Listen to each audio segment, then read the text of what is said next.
Everyone, मैं हूं प्रियंका और आज हम क्लास 10 का लाइट रिफ्लेक्शन रिफ्रैक्शन चैप्टर पढ़ने वाले हैं। और ये वीडियो सीबीएसई बोर्ड के स्टूडेंट के लिए और छत्तीसगढ़ स्टेट बोर्ड स्टूडेंट दोनों के लिए है। तो फर्स्ट ऑफ ऑल हम देखते हैं कि लाइट होता क्या है, व्हाट इज लाइट। ये सारे पॉइंट्स हम आज इस वीडियो में कवर करने वाले हैं। So what is mean by light? Light is a form of energy which gives us vision. Light वो एनर्जी है जिससे हमको विजन मिलता है, देखने की क्षमता।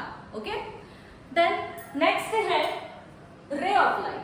What is mean by ray of light? Suppose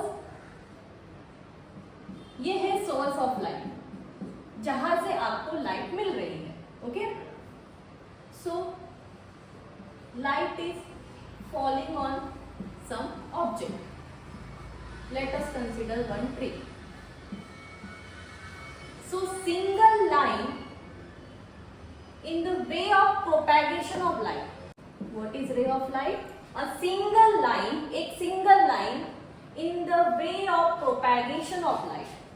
जिस वे में लाइट प्रोपैगेट हो रही है, ट्रेवल कर रही है, उसी वे में एक सिंगल लाइन जो रहेगी, that is nothing but ray of light. After that, beam of light. So जब number of ray of light combine होते हैं तो हम उसे कहते हैं बीम ऑफ लाइट। सपोज मैंने यहाँ पे number of ray of light draw की है, 4 number of ray of light draw की है, तो इन सबके कॉम्बिनेशन से जो मुझे दिखाई देगा that is called as beam of light. Okay, अब बीम ऑफ लाइट का एग्जांपल आपने देखा होगा। अगर आपके घर की विंडो क्लोज है और विंडो में टाइनी होल है, विंडो में कहीं टाइनी होल है, तो वहां से आपको ऐसे रेज आते हुए दिखते हैं, तो हम बोलते हैं सन रेज आ रही है। But actually they are not sun ray, it is beam of light. यहाँ पे देखो, जब नंबर ऑफ रेज कंबाइन हो जाती है तो उसको कहा जाता है beam of light. Okay, then next है reflection of light. Reflection, what is meant by reflection? When a ray of light is incident on a polished surface. जब ray of light incident होती है किसी polished surface पे, तो after incident it will get bounce back to the same medium. जिस medium से वो आती है उसी मीडियम में वो बाउंस बैक होती है। तो यहाँ पे मीडियम हम कंसीडर कर रहे हैं एयर। एयर से ray of light I, polish surface के ऊपर इंसिडेंट हुई और उसी मीडियम में वो बाउंस बैक हो गई। That is called as reflection of light. ये फिनोमिना है reflection of light. Then next है law of reflection. It is most important law. So 2 statement है इस लॉ में सिर्फ। ये आपका लॉ ऑफ रिफ्लेक्शन का डायग्राम है। तो यहाँ पे मैंने देखो ये प्लेन सरफेस ड्रॉ किया है। प्लेन सरफेस है, दिस इज नॉर्मल, यहाँ पे मैंने डॉटेड लाइन से नॉर्मल शो की है, और ये है इंसिडेंट रे। इंसिडेंट रे आ रही है पॉलिश सरफेस के ऊपर, प्लेन सरफेस के ऊपर टकरा रही है। After that it is getting bounce back in the same medium. Okay, इसी मीडियम में वो रिफ्लेक्ट हो रही है। आने वाली रे प्लेन सरफेस की तरफ वो होती है इंसिडेंट रे, और प्लेन सरफेस से दूर जाने वाली रे वो होती है reflected ray. And line which is perpendicular to the given plane, ये गिवन प्लेन है, इस प्लेन को जो लाइन परपेंडिकुलर रहेगी उसको कहा जाता है normal. So law of reflection का फर्स्ट स्टेटमेंट है angle of incidence is equal to angle of reflection. अब एंगल ऑफ इंसिडेंस होता क्या है? तो angle made by incident ray with normal is called as angle of incidence. It is denoted by angle I. Then angle made by reflected ray with normal, normal के साथ ये reflected ray ये जो angle बना रही है इसको कहा जाएगा angle of reflection. It is denoted by angle R. तो हमारा पहला स्टेटमेंट ये है कि ये एंगल ऑफ इंसिडेंस और एंगल ऑफ रिफ्लेक्शन हमेशा इक्वल रहेंगे। The angle of incidence is equal to angle of reflection. इसी को हम शॉर्ट में ऐसा लिख सकते हैं, angle I is equal to angle R. So ये हमारा फर्स्ट स्टेटमेंट हो गया। नेक्स्ट स्टेटमेंट है, अब ये इंसिडेंट रे, रिफ्लेक्टेड रे और ये नॉर्मल, ये तीनों इंटरसेक्ट हो रहे हैं एक ही पॉइंट में।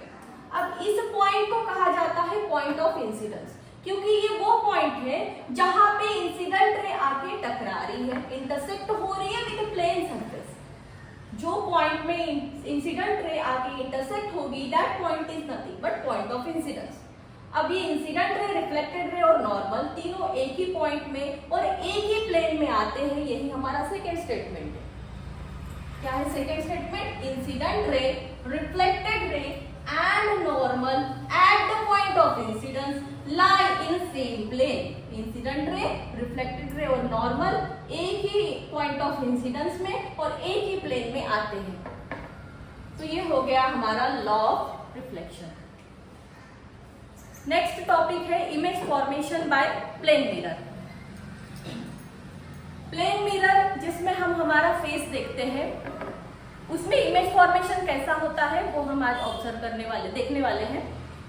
सो सपोज यहाँ पे मैंने एक प्लेन मिरर ड्रॉ किया है, ओके। इसका ये सरफेस पॉलिश है और यहाँ ऑब्जेक्ट को रखेंगे हम। मैंने कंसीडर किया है object A B. I have considered object A B. एक रे हम ड्रॉ कर रहे हैं पैरेलल टू दिस प्लेन। इस प्लेन को एक रे, इंसिडेंट रे हमने पैरेलल ड्रॉ करी है और ये इस मिरर के साथ 90 डिग्री का एंगल बना है। और अभी हमने लॉ ऑफ रिफ्लेक्शन पढ़ा है, angle of incidence is equal to angle of reflection. अब ये इंसिडेंट रे जो है मिरर के साथ 90 डिग्री का एंगल बना रही है, तो रिफ्लेक्टेड रे भी 90 डिग्री का एंगल बनाएगी, यानी इसका आने का रास्ता, जाने का रास्ता सेम रहेगा, okay. Then next incident ray हम यहाँ पे फॉलो ऑन कर रहे हैं। इंसिडेंट रे यहाँ पे आके टकरा रही है, ठीक है। तो ये बन जाएगा बच्चों हमारा एंगल ऑफ इंसिडेंस। और हमने पढ़ा है कि एंगल ऑफ इंसिडेंस हमेशा एंगल ऑफ रिफ्लेक्शन के बराबर रहता है, तो ये दोनों एंगल इक्वल रहेंगे। अब इमेज कैसे मिलेगा? देखो, इमेज तब मिलता है जब रिफ्लेक्टेड रे मेट होती है, बट इस केस में आप देखोगे ये रिफ्लेक्टेड रे इस डायरेक्शन में जा रही है, ये रिफ्लेक्टेड रे इस डायरेक्शन में जा रही है, they are diverging, so they will never meet at point. वो आगे जाके कहीं मेट नहीं होंगे। तो ऐसे केस में हम रिफ्लेक्टेड रे को बैकवर्ड एक्सटेंड करते हैं, बैकवर्ड यानी पीछे की तरफ। यहाँ मैं एक्सटेंड कर रही हूँ रिफ्लेक्टेड रे को, इस रिफ्लेक्टेड रे को भी एक्सटेंड कर रही हूँ बैकवर्ड डायरेक्शन में, ओके। तो यहाँ पे मुझे रिफ्लेक्टेड रे इंटरसेक्ट होते हुए दिखाई दे रहे हैं, तो यही हमें इमेज मिल जाएगा ऑब्जेक्ट का। देखो, इमेज को डॉटेड लाइन से शो किया जाता है और यहाँ a डैश b डैश हमारा इमेज रहेगा। रिफ्लेक्टेड रे क्योंकि एक्चुअली में मेट नहीं हुई है, हमने उनको बैकवर्ड एक्सटेंड करके मेट किया है, दैट्स व्हाई यहाँ पे इमेज जो है वो मिलेगा आपको वर्चुअल एंड इरेक्ट।